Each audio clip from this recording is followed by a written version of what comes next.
దెబ్బకు దెయ్యం వదిలిస్తా, బాణామతి చేసిన వాళ్లను పట్టిస్తా, నేనే దేవుణ్ణి అని ప్రచారం చేస్తున్న దొంగ బాబా గుట్టు రట్టయింది. నల్గొండ జిల్లాలో ఆత్మకూరు మండలం దుప్పల్లి గ్రామంలో బాబా తిష్టవేసి అక్కడి ప్రజలను మోసం చేస్తూ పబ్బం గడుపుకుంటున్నాడు. తానే దేవుణ్ణంటూ ప్రజల్లో మూఢనమ్మకాలు నూరిపోస్తున్నాడు నకిలీ బాబా నరసింహ. ప్రశాంతంగా ఉన్న పల్లెలో ఒక్కసారిగా బాబా అవతారం ఎత్తాడు. మాయలు మంత్రాలు వచ్చంటూ అమాయకులకు కుచ్చుటోపి పెడుతున్నాడు. పట్టిన దెయ్యాలను వదిలిస్తానని స్థానికులను బురిడీ కొట్టిస్తున్నాడు. చిత్ర విచిత్రంగా ప్రవర్తిస్తూ అక్కడికి వచ్చే వాళ్లను ఆకట్టుకుంటున్నాడు. ఒక్కొక్కరి దగ్గర నుంచి సుమారుగా 500 నుంచి 1000 రూపాయల దాకా వసూలు చేస్తున్నాడు ఈ దొంగ బాబా.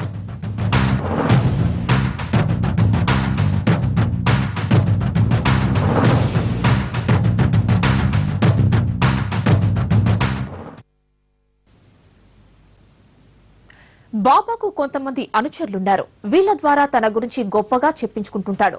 అమాయకులను బుట్టలో వేసుకుంటాడు. అనంతరం వాళ్లకు ఉన్నవి లేనివి చెప్పి భయపడతాడు. నీకు ఎవరో చేతబడి చేశారనో లేదా నీకు దెయ్యం పట్టిందనో వాళ్లకు చెప్పి భయపడేలా చేస్తాడు. ఈ మాటలు నమ్మిన కొంతమంది అమాయకులు బాబా చెప్పినట్లు చేస్తారు.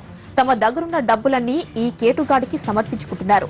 కష్టపడి సంపాదించలేని సోమరిపోతులో ఇలా బాబాల అవతారం ఎత్తి ప్రజల్ని మోసం చేయడం ఇటీవల రోజుల్లో ఎక్కువ అవుతోంది.